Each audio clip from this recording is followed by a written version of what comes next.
we are going to talk about these TxCSI. They're changing. You know that, right? You guys know that. They're changing. Let's talk a little bit about how that's happening and what that looks like. We are not, by the way, going to dive into every minutia of the new TxCSI today. That doesn't serve our current purpose. And there's other ways we can do that, and we'll look at it more later and give you some tools to help you study them better. But what we do want to look at is just an overview of how they are changing and what's different about them. So kind of a summary. You can see that content is still content. We haven't changed that title much. What we have changed is when you look at those TxCSI, the knowledge and skill statements are almost revised, every single one. Every single knowledge and skill statement is revised. Some of the student expectations are revised, worded differently to make it easier to connect these two. More logical, I guess, to connect those two.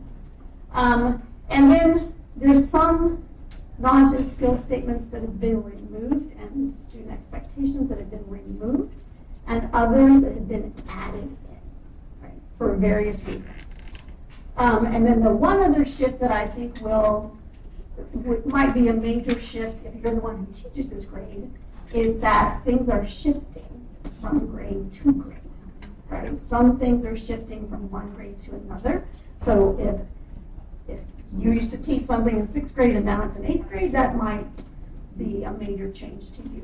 But content is still pretty much intact with all 4 of our content strands all the same, our reporting categories, which we're not sure what they're going to be called with the new tab. But content is actually one of the more stable pieces of the new TxCSI. The science and engineering practices, which are our current scientific investigation and reasoning standards,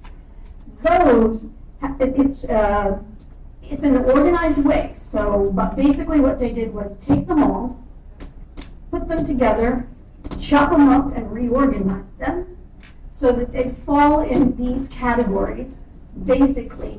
And the categories are new. They're all new knowledge and skill statements. And they are much more associated specifically with more global practices.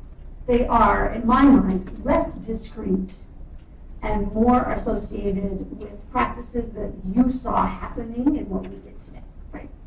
So in these 4 categories, there's a planning and conducting investigations category, an evaluating and analyzing information and data category, constructing and communicating explanations and making connections to past and current research and STEM careers. Those are reorganized with new titles. This is brand new. Okay?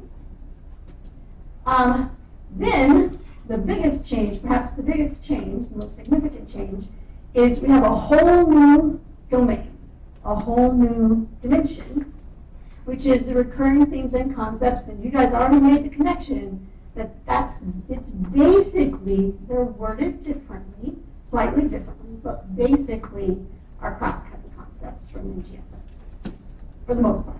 They cover the same global concepts, but they say slightly different things. Those are the basic changes, some of which are minor and some of which are significant major changes, like adding a whole new section. But what I think is the most important thing about these changes is the ability for us to transform our instruction and student learning from the 2 dimensions we used to have to the 3 we now have. Right? That to me is the most exciting part.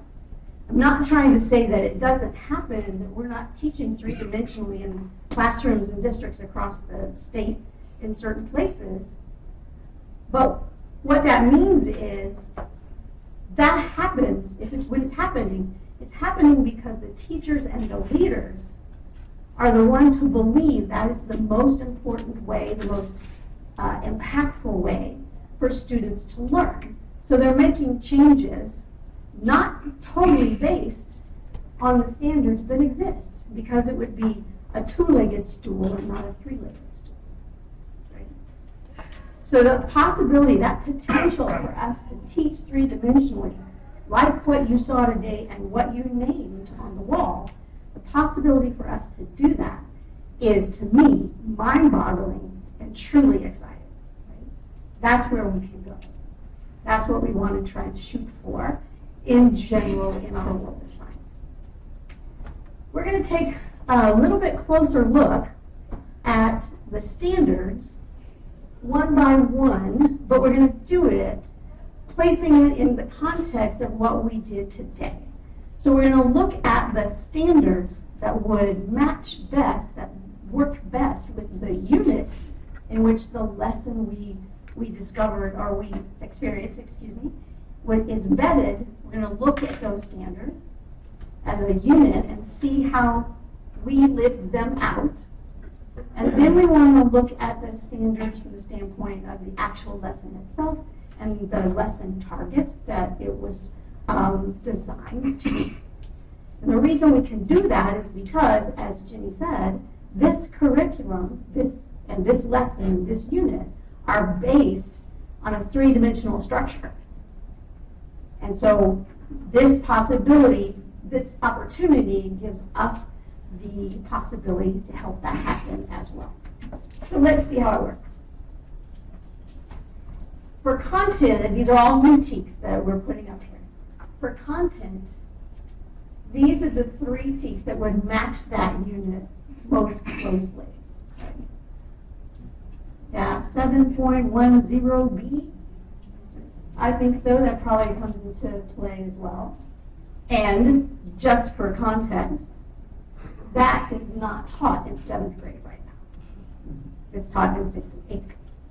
So that would become a 7th grade standard.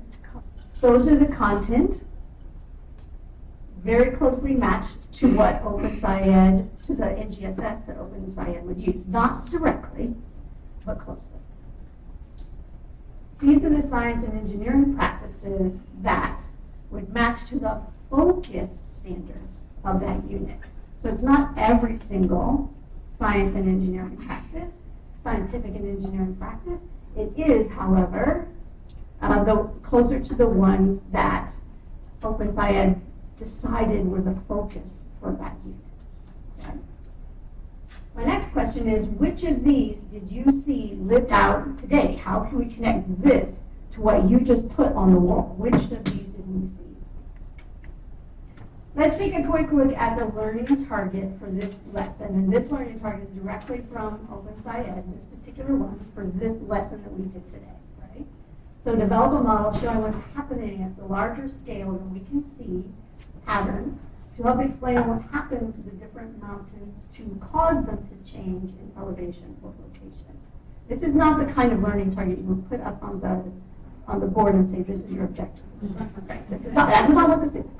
This is a learning target that's written primarily for us to understand what this lesson is trying to accomplish and what's the highest level of thinking that kids are going to need to do in order to get there. Right? So you can see that they're color-coded just to show where those would fall, where the three domains of our standards or dimensions would fall. And then we could totally just map it directly to specific standards. Right? What I'm saying is this gives us an illustration, a possibility, a visual for how we can do the same thing with our standards as they exist. They're still not perfect, but they are a huge step forward from where we currently are in terms of trying to achieve what you saw today in all classrooms across our state.